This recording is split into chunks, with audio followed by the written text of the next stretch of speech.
recording. Piracy is the logical solution. Interesting. I'm assuming he's gonna go into like streaming and shit or some shit like that. So I'm interested. Like, what is he gonna say, bro? If buying isn't owning, then piracy isn't stealing, which is why piracy is no longer seen as digital theft reserved for risk takers and your plug who knew a sketchy website. Now it's easier and more convenient than ever. TV, movies, sports, live events, whatever you want for free. It's become so normalized that piracy sites are getting more yearly visits than every streaming service combined. But this makes sense when you consider that every facet of the entertainment industry has been destroyed by corporations. Even if you're not a sports fan, you will relate to pirate websites and shit.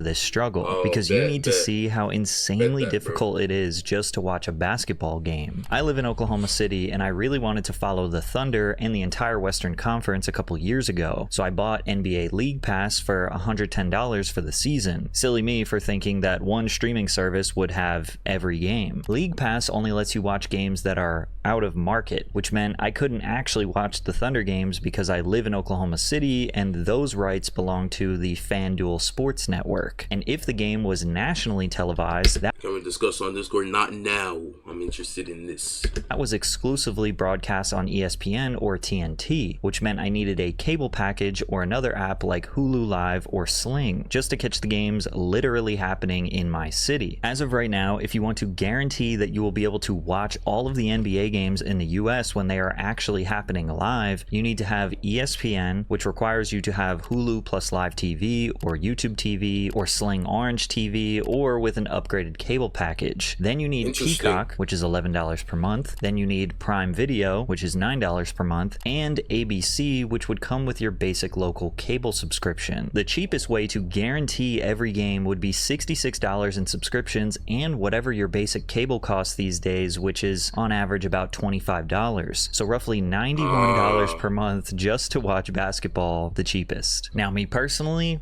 I would never pirate anything. That is behavior I absolutely condemn. But I'm not surprised anyone who would do it when all you gotta do is go to one of the many widely available free websites, click the extremely clean and clear interface that says the exact game or event you are looking for, and just watch it for free. But honestly, yeah, with a bunch of pop-up ads. We should have seen this terrible streaming climate coming from a mile away, because as they say, nothing good lasts forever. And to understand why piracy is so rampant today, we have to understand this detailed list of problems that piracy solves. Netflix used to be $8 per month and it had a deep catalog of some of the most popular shows ever made. The Office, Friends, Breaking Bad, Dexter, Family Guy, American Horror Story, Pretty Little Liars, Law and Order, and even some Disney and Pixar titles. They had the Harry Potter films, they had Star Wars, they had classic movies like Shawshank Redemption, The Godfather, The Dark Knight. They even had Marvel titles before Disney Plus launched. It felt limitless.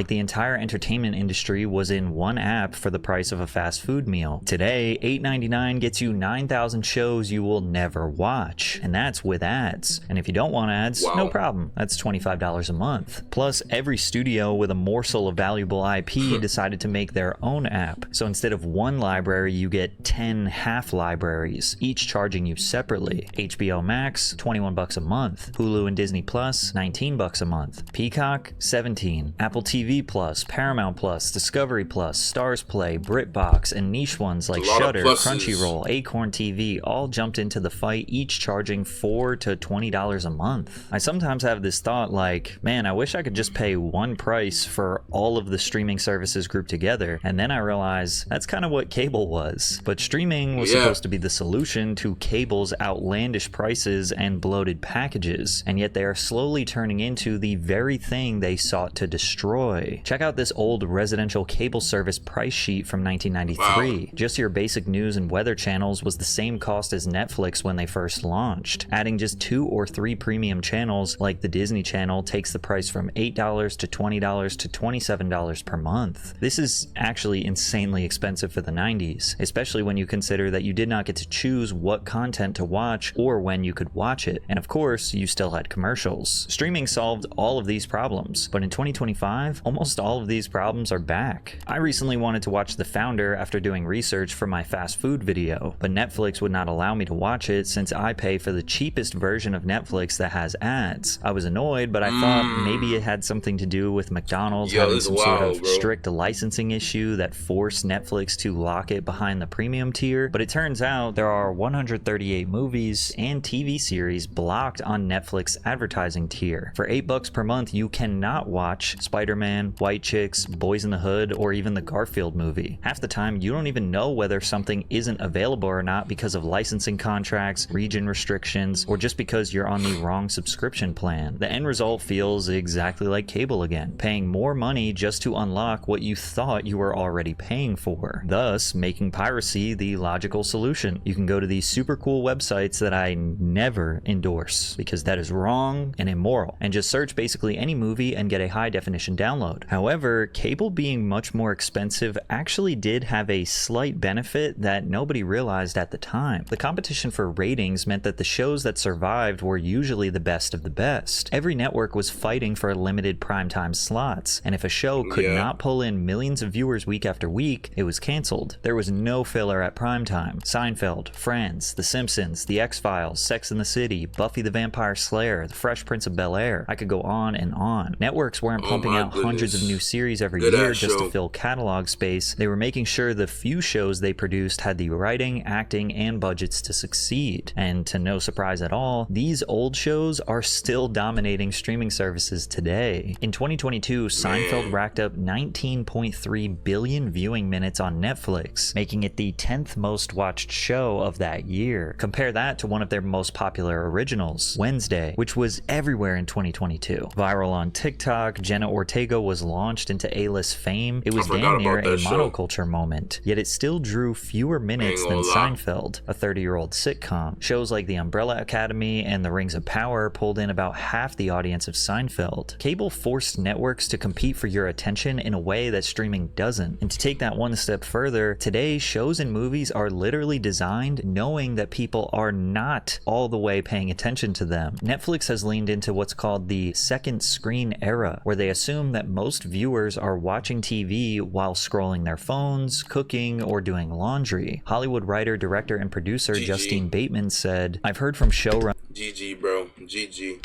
Runners who are given notes from the streamers that this isn't second screen enough." Which begs the question, why would someone give all of their attention to something that is only designed to be consumed with half of their attention? According to reports, Netflix execs are urging screenwriters to have characters announce their actions out loud so that viewers can follow along without looking at the screen. For example, "We spent a day together," Lohan tells her lover James in Irish Wish. "I admit it was a beautiful day filled with dramatic vistas and romantic rain, but that doesn't give you the right to question my life choices. Tomorrow I'm marrying Paul Kennedy." "Fine," he responds. "That will be the last you see of me because after this job is over, I'm off to Bolivia to photograph an endangered tree lizard." This kind of over-explaining feels completely unnatural, and real people don't talk like this. It makes what should feel cinematic like a boring audiobook. And look, I'm all for casual viewing. I know a ton of my audience casually watches my videos while doing other things, but also I make low-budget YouTube videos that are free to watch, not multi-million-dollar films behind a paywall. I don't know about you, but when I watch a movie, I like to pay attention. By training viewers to expect content that doesn't demand their full attention, Netflix is creating an audience that's even less likely to pay attention. And the less they pay attention, the less they care about quality. And as long as they feel just entertained enough, means they likely won't cancel their subscription. It's almost like they are it's a recipe for disaster, bro. Conditioning the perfect audience who will barely pay attention to their content or their credit card bill so they can increase prices while lowering the quality for an audience who doesn't even notice. In the cable era, a show needed to be excellent to survive. Well, not forever, actually. This started to die in the 2000s. Once cable became the dominant form of television in America, the few companies at the top could now take advantage of their market dominance. Cable prices climbed 40% in just 6 years, jumping from about $34 in 2000 to $47 in 2006. Meanwhile, inflation only rose 14.3% in that same period. Cable companies such as Comcast, Spectrum, Dish, DirecTV, and Cox started bundling networks into giant packages with hundreds, sometimes thousands of channels. If you wanted to watch ESPN, you were forced to also buy Lifetime, QVC, the Golf Channel, MTV3, and whatever else they decided to shove into the bundle. You weren't allowed to just pick the 5 or 6 channels that you actually watched. And now, streaming companies are doing a similar tactic. They flood their platforms with new shows and movies you will never watch because adding volume creates the illusion of value, justifying their increasing price. Netflix alone released 589 new Netflix originals in 2024, just slightly over its 2023 total of 568. There can't possibly be nearly 600 new shows and movies worth watching every year, but it's all part of the bigger plan. Every year, Netflix originals slowly take up more of their catalog, and then they license less. In 2022, over 50% of their catalog was originals. Now, some of these originals are good. Ozark, Queen's Gambit, Beef are just a few off the top of my head, but the rest are mostly filler. They are watering down their product to save money instead of purchasing valuable shows, because licensing the movies and TV shows you actually want to watch cost a fortune. In 2019, Netflix lost both Friends and The Office, two classic, reliable sitcoms that were some of the most watched shows on their platform, after Warner Media and NBC pulled the rights for their own services. To fill that gap, Netflix struck a massive deal to acquire Seinfeld, reportedly paying over $500 million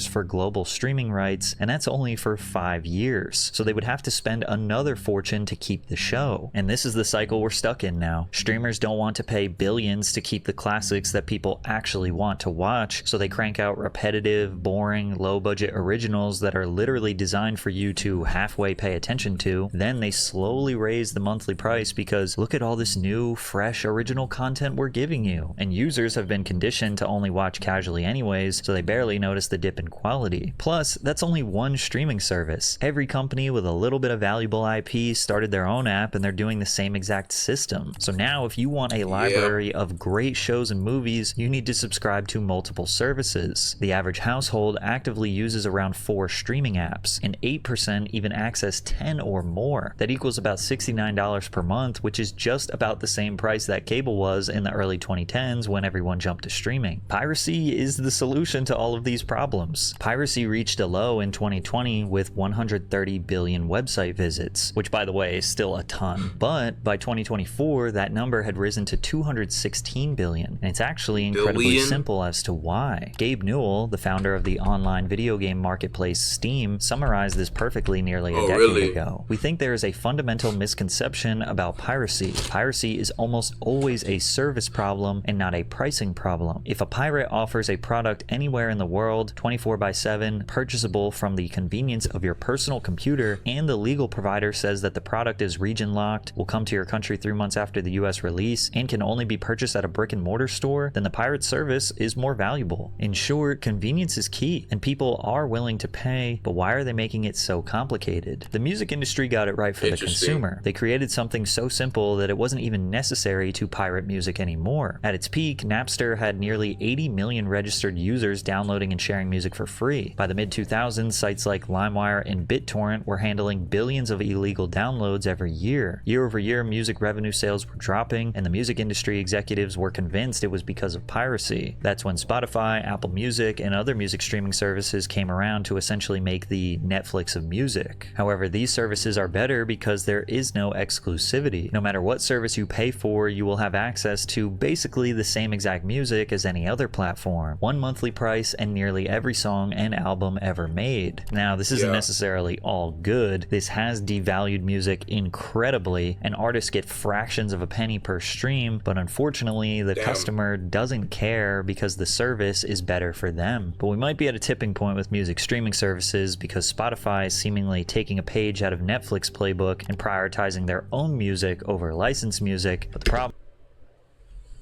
if I'm making their own AI music under fake artists and pushing them instead of real ones. Oh my gosh.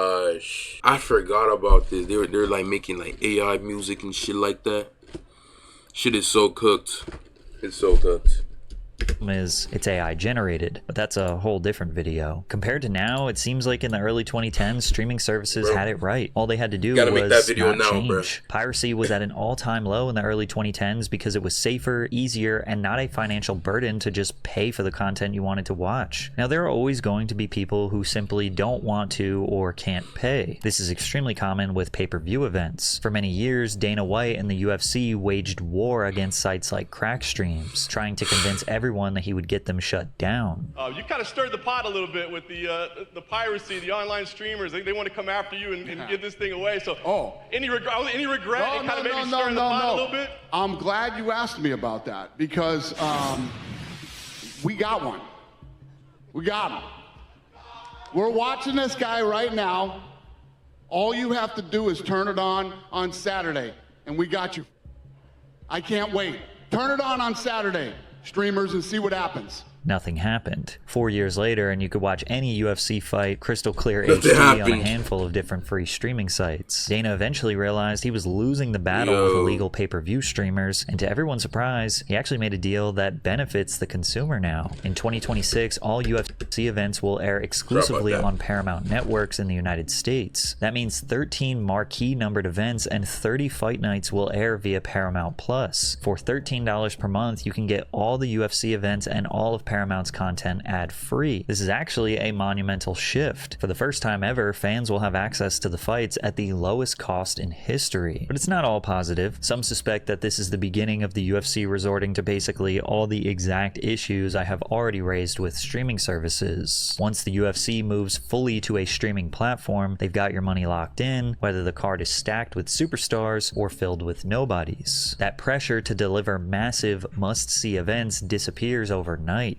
And honestly, that's already been happening in the past couple of years. The storytelling is basically non-existent, cards are bloated with fighters nobody cares about, their upcoming talent pool is getting less impressive and exciting, but now the cost of 13 marquee events is roughly the same price as one pay-per-view. So as long as you get one good card per year, it's technically worth the subscription. They quite literally just cheapened their product, so we should expect the quality to decrease even more. Also, fighters have traditionally been paid based on pay-per-view points, meaning if the card sold well, they got paid well. Once that model disappears, the UFC has to raise base pay for their top stars just to keep them happy. That makes those stars more expensive to book, so to save money, the UFC will inevitably have them fight less. Fewer high-profile matchups, more watered-down fight nights, and a whole lot of filler. Fans will pay less, but they also will get less. All of these companies across the entire entertainment industry, besides music, kinda, have overcomplicated their model of delivering content to customers for the sole purpose of squeezing every last dollar out of the end user. I believe most people are good people, and I don't think anyone expects to get quality entertainment for free. We were in a good sweet spot in the 2010s, but greed ruined it. Now the costs are higher, the content is worse, and the convenience is gone. I've canceled nearly all of my subscriptions or reduced to just the ad tier because I just don't watch as much. And I know I'm not alone. When the system no longer respects the consumer finds another way. I'm not gonna lie, that's so real. Like, people don't watch, like, niggas like Pat CC and me, bro. Like, we don't really watch shit like that no more, bro. Like, we don't really watch them Umbrella Academies, none of that shit, bro. Ain't gonna lie. Which is sad. It's sad, bro. It's sad. It's mad sad. That's why piracy doesn't feel like stealing anymore. It feels like the logical solution. Damn. W Patman, W Video. Piracy sites somehow have better quality than Netflix. I'm not gonna lie, that's real, bro. Call me Jack Sparrow, the way I be pirating. That's real, bro. That's mad real.